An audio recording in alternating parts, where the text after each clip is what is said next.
धन्यवाद गुरु जी। मंच पर बैठे हुए हमारे ओआईपी सर, मुख्य अतिथि सोमनाथ महाराज जी, अनिल ओझा भैया, सीएम पटेल भैया, हमारे कप्तान मंच के अधीक्षक अनूप सर और हाई कोर्ट के अधिवक्ता जो हमारे बहुत 20 साल से पुराने मित्र हैं, अंदर भैया, जितने बच्चे सेलेक्ट हुए उनके अभिभावक और भी जो भी बच्चे हमारे पढ़ने वाले हैं उन सबको उनके अभिभावक और भी तमाम हमारे मीडिया के लोग हैं, हरशंकर भैया और भी लोग हैं, तमाम लोग सबको प्रणाम करते हुए मैं आज बहुत ही प्रसन्नता का विषय है। मैं बहुत ही प्रसन्न हूँ कि हमारे तमाम बच्चे जो है इस बार भी नीट में शामिल हुए हैं और उन्होंने ये साबित किया है कि गांव से भी, मैं आपको बताऊं कि ज्यादातर आप लोग ये बात पता है, जैसा कि मानिकराम वर्मा जी भी ये बात बता रहे थे कि जो लोग सक्षम हैं वो कहीं न कहीं बच्चों को चाहते हैं कि भाई बड़े सेंटर्स पे भेजा जाए, बड़ी जगह भेजा जाए, चाहे उनको खेत भी ना बेचना पड़े। और इसमें कोई बुराई नहीं है, क्योंकि कहते हैं लोगों को विश्वास नहीं हो पाता है। और हम लोगों का ये प्रयास है कि हम लगातार ये प्रयास कर रहे हैं कि लोग कम से कम इस बात को समझें और इस बात को समझें कि जो हम लोग व्यवस्था दे रहे हैं, जो रिजल्ट दे रहे हैं, और तमाम ऐसी बातें अभी आप अगर कुछ और पीछे जाइए तो आपको ये बात पता होगा, या तमाम यहाँ पे बैठे लोगों को भी शायद ये बात नहीं पता होगी कि बहुत कम पैसे में भी बच्चे को डॉक्टर बनाया जा सकता है। तो हमारा जो मेन प्रयास है, मैं बहुत जगह जाता हूँ, मैं सबसे पहले तो ये कहता हूँ कि बिना सोचे हम बहुत कुछ नहीं कर सकते। और ये बात कहिएगा कि बाहर पुत्र पिता के कारण, तो जब तक गार्जियन नहीं सोचेगा, भाई कोई भी बच्चा तो नहीं सोच लेगा तो उसे डॉक्टर बनना है। जब गार्जियन ये सोचता है कि नहीं हमको अपने बच्चों को डॉक्टर बनाना है, आप अगर हम लोग का खुद का बैकग्राउंड देखें तो हम लोग के माता पिता खेती करते थे और मैं 2004 में एमबीबीएस में सेलेक्ट हुआ केजीएमसी लखनऊ में, 2004 का मतलब 22 साल पहले। तो आप ये सोचिए हमारे माता पिता जो खेती करने वाले थे वो आज से 25 साल पहले ये सोचते थे कि लड़के को डॉक्टर बनाना है, और तब जाकर आपके बीच में मैं डॉक्टर के रूप में खड़ा हूँ और जो कुछ कर रहा हूँ, जो अभी मानिकराम वर्मा ने बताया कि भाई योग का भी काम करते, ये भी करते, वो भी करते, ये जो कुछ मैं कर रहा हूँ वो कहीं न कहीं माता पिता की देन है। उन्होंने ये बात सोची थी तब ये चीज जो है आज आपके सामने हो पाई। आज के जमाने में हम बच्चों को ज्यादा जो है भाषण दे रहे हैं, उनको कहीं न कहीं कल्प्रिट समझा रहे हैं। उनको कहते हैं आपके बच्चे तो बिगड़ गए, आपके बच्चे तो ये हो गए, आपके बच्चे तो वो हो गए, हमारा जमाना ऐसा था, हम तो बड़े महान पैदा हुए थे, हम बड़ी मेहनत करते थे, हम ही सबसे बड़े ज्ञानी थे, दूसरे जो सामने हैं सब बेवकूफ हैं, सब ऐसे हैं। अगर सामने जो कुछ है वो उसकी जिम्मेदारी आपकी है। अगर आप मेहनत करते थे, आप मेहनती थे, तो कौन किसने करवाया आपसे? आपके माता पिता ने करवाया, आपको पकड़ के ले गए, जो कुछ सिखाया वो माता पिता ने करवाया। तो आज के जो माता पिता हैं उनकी जिम्मेदारी है कि वो अपने बच्चों को कुछ अच्छा सोचे। अब जैसे क्या होता है कि बहुत से माता पिता को ये बात, हमारे बीके वर्मा सर जो कि बहुत ही प्रख्यात समाज सेवी हैं और बहुत ही फेमस व्यक्ति है पूरे बस्ती में, आप लोगों को प्रणाम करता हूँ, आपका स्वागत है सर। तो मैं ये कहना चाहता हूँ कि पहली बात तो जैसे हमारे मन में एक बहुत बड़ी भ्रांति है कि डॉक्टर बनने में करोड़ों लगता है। मैं क्योंकि इस मंच से इस बात को फिर से आप लोगों को बताना चाहूंगा कि डॉक्टर बनने में बहुत कम पैसा लगता है। जैसे किसी को आप डी फार्मा करा दो, ज्यादातर लोगों का प्रयास आज के जमाने में है कि उसको डी फार्मा करा दो, बी फार्मा करा दो, जीएनएम करा दो, एएनएम करा दो, लैब टेक्नीशियन बना दो, ओटी टेक्नीशियन बना दो, एक्सरे टेक्नीशियन बना दो। और मैं आपको बताता हूँ इतने कॉलेज इस समय जो है खुल गए हैं पूरे भारत में, और इतने बच्चे डिग्री लेके घूम रहे हैं। तमाम लोगों को ये बात पता होगी क्योंकि क्या होता है कि जितने बच्चों की जरूरत है उससे ज्यादा बच्चे डी फार्मा कर चुके हैं। तो मैं ये जानना चाहता हूँ कि एक बार जैसे आपका बच्चा अगर नहीं कर सकता उसको डी फार्मा करवा दो, लेकिन पहले एक बार तो प्रेरित करो कि कम से कम भैया तुम जो है एमबीबीएस की तैयारी करो। 1 साल 2 साल में आपको समझ में आ जाएगा कि वो बच्चा कर सकता है कि नहीं कर सकता। आज तमाम बच्चे आते हैं जो हम लोग बात करते हैं, जो हमारे लिए अस्पताल में काम करते हैं, वो कहते हैं सर मुझे पहले पता नहीं था कि मैं भी तैयारी करता और मैं भी कुछ अच्छा करता।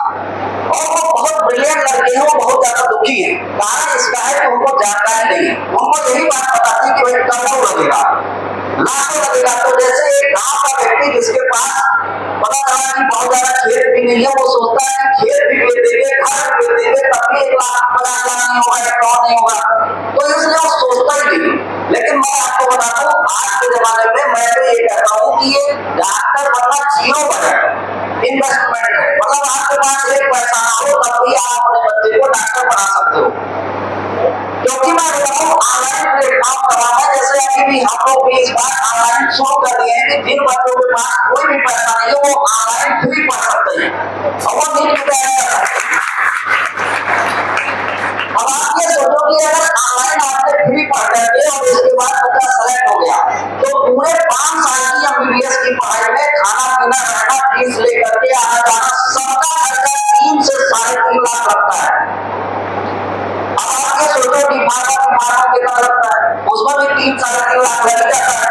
तो मेरा आपका ये मानना है कि जब 0 बजट है तो एक बार बच्चे को क्यों नहीं आप लोग सोचते कि नहीं मैं बच्चे को डॉक्टर बनाऊंगा। आप सोच रहे थे करोड़ लगेगा लाखों लगेगा, मैं बता रहा हूँ कुछ नहीं लगेगा।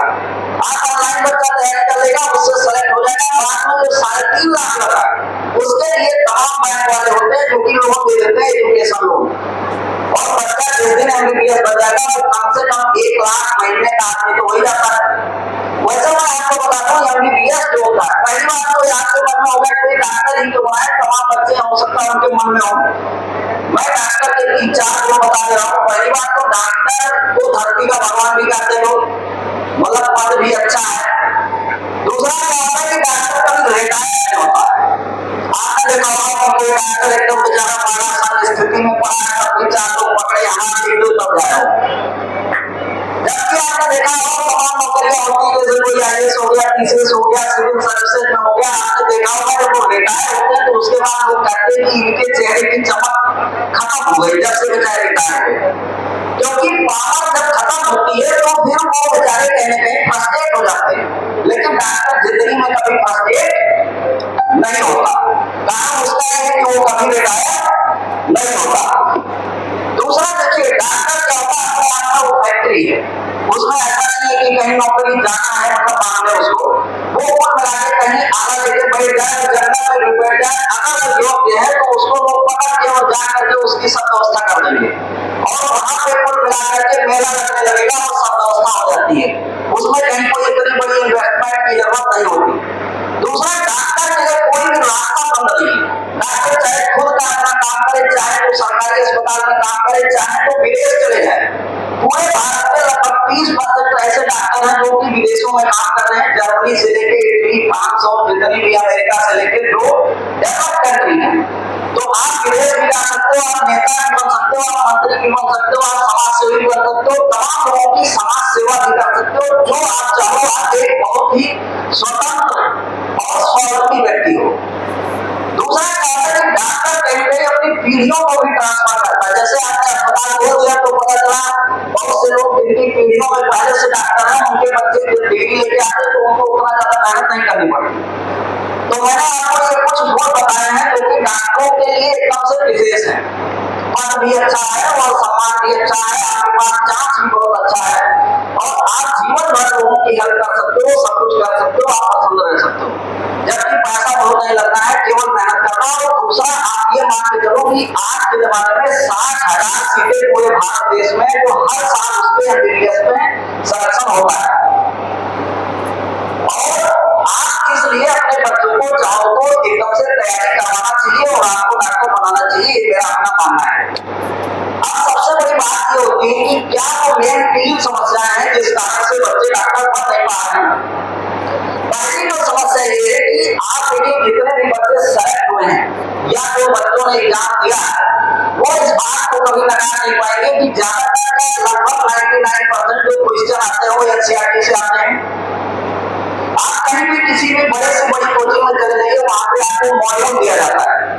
अब पता चला कि आपकी एनसीईआरटी की किताब है उसमें 600 पेज है और आप मॉड्यूल जब मिलेगा तो उसमें 1200 पेज होगा। अब बड़ा प्रश्न है कि जब 600 से 99% 100% क्वेश्चन आ रहा है तो भैया 1200 पेज क्यों पढ़ाया जा रहा है?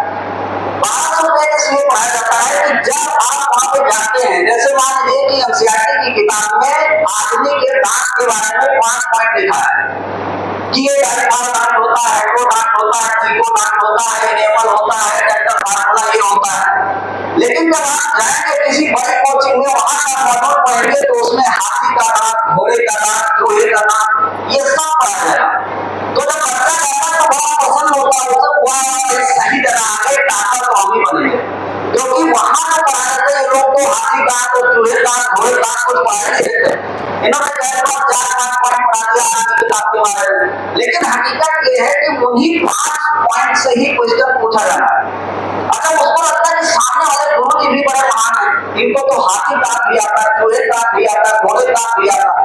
अच्छा, मैंने ये कहा भैया अगर आपको ज्ञान चाहिए जैसे हम लोग पढ़ाते हैं तो हम कहते हैं जितना पढ़ाना बस उतना पढ़ लो।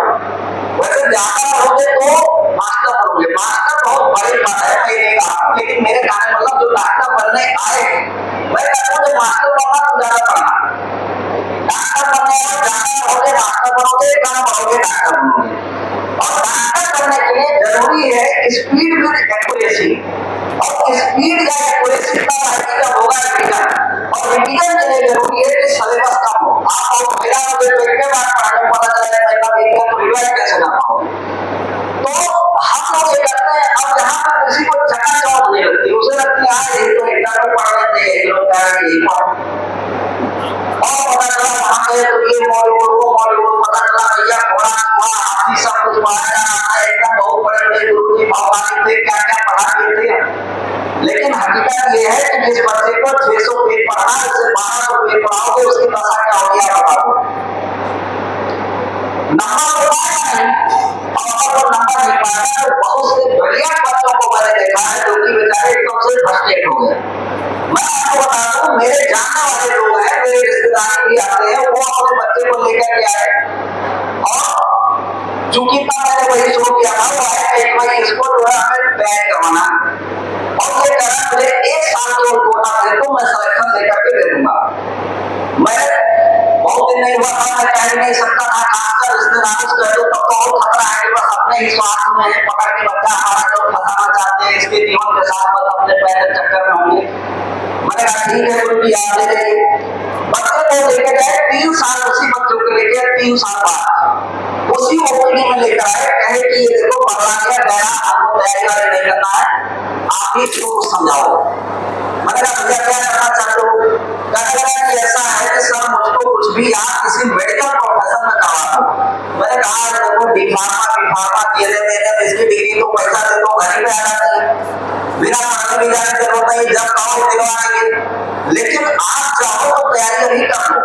मेरे कहने का मतलब कि वो बच्चा ब्रिलियंट था, उसके अंदर जोश था, लेकिन किसी बच्चे को जो 600 पेज पढ़ना उसे 1200 पढ़ा दोगे तो उसका जीवन बर्बाद हो जाएगा।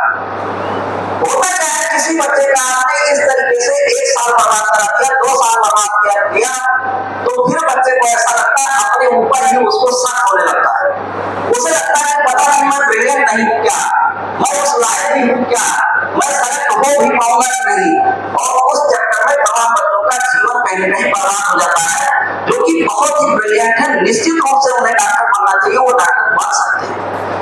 दूसरा, इस देश में जितनी भी कोचिंग चल रही है इनके कोई भी एक फाउंडर बता दो जिसमें कि डॉक्टर की हो डॉक्टर हो।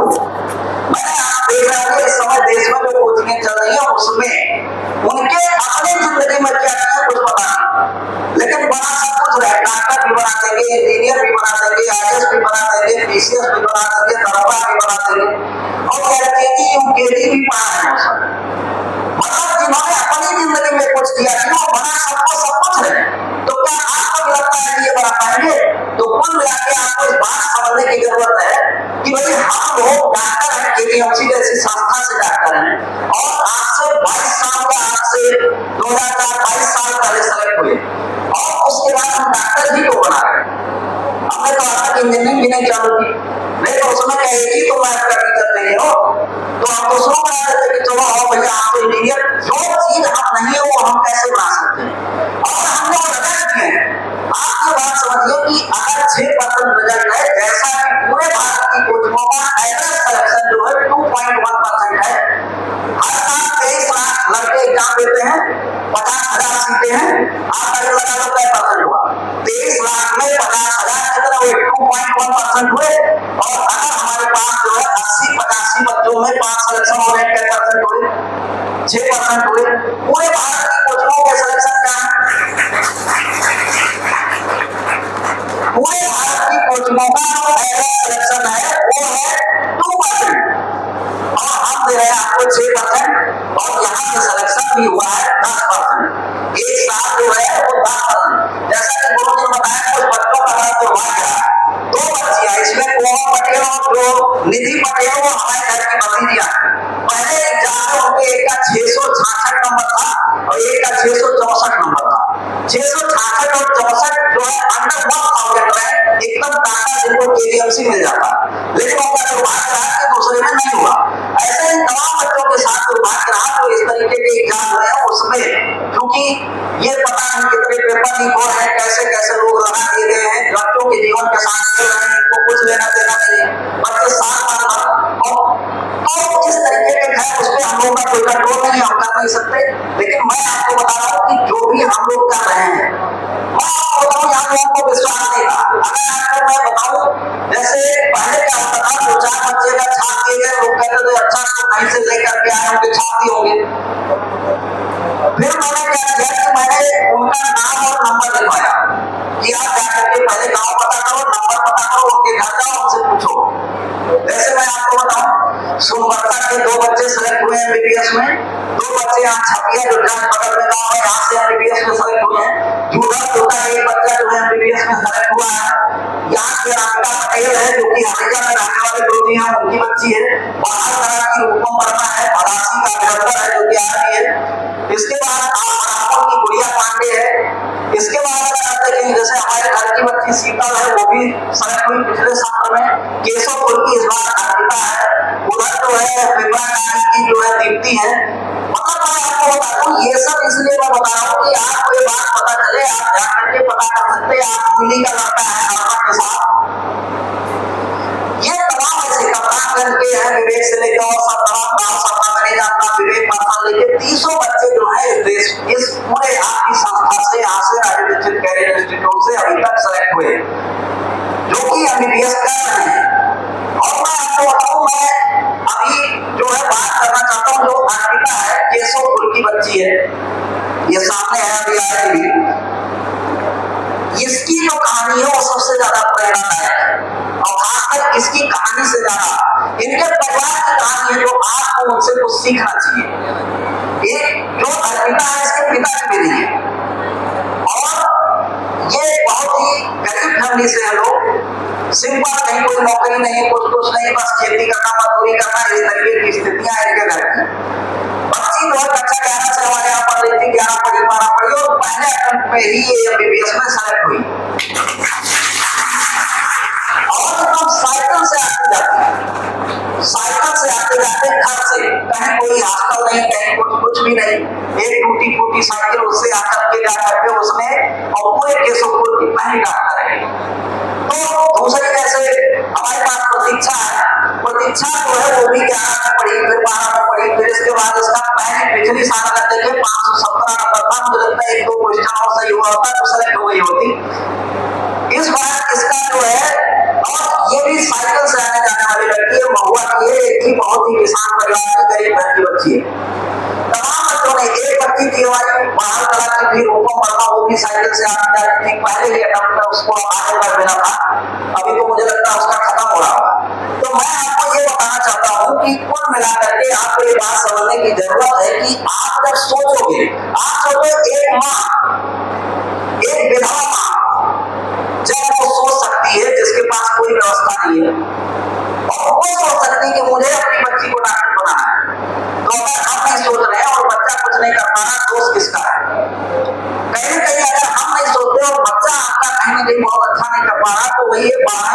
बेटा के घर में कहीं ना कहीं हमने अपनी गार्जियनशिप नहीं निभाई है शायद।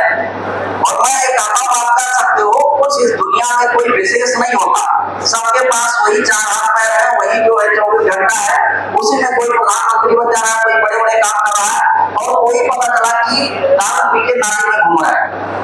समस्या इस बात की है कि हमारी सोच क्या है, हम करना क्या चाहते हैं। तो इसलिए मैं ये चाहता हूं, अच्छा देखिए कुछ चीजें हम बता दें तो हम लोग करते, पहला तो हम कोई मॉडल नहीं देते, दूसरा हम लोग बच्चों को एक प्रकार से ऐसे टीचर से पढ़ाते हो, खासकर मेरा जो कुछ भी अनुभव है आज तक डॉक्टरी के फील्ड में, क्योंकि हम लोग तैयारी की, एमबीबीएस किया, एमएस किया, तो उसमें भी पीजी की भी तैयारी होती है। तो जो हमारे अपने अनुभव है वो चीजें हम लोगों को, बच्चों को पूरा हम बताते हैं, और पूरा जीवन में कैसे क्या करना है ये सब चीजें बताते हैं, पूरी जो है व्यवस्था देने का प्रयास करते हैं। तो मैं ये चाहता हूं कि आप भी जो है जाइए, आप भी अपने बच्चों को काम कराइए और सोचिए कि उनको जो है डॉक्टर बनाना ही बनाना है। तो मुझे लगता है कि मैंने जो है अपनी ज्यादातर बातें बता दी हैं। तो इन्हीं बातों के साथ में मैं आप लोगों का एक बार बहुत बहुत अभिवादन करते हुए अपनी बात को विराम देता हूँ। बहुत बहुत धन्यवाद, बहुत बहुत धन्यवाद।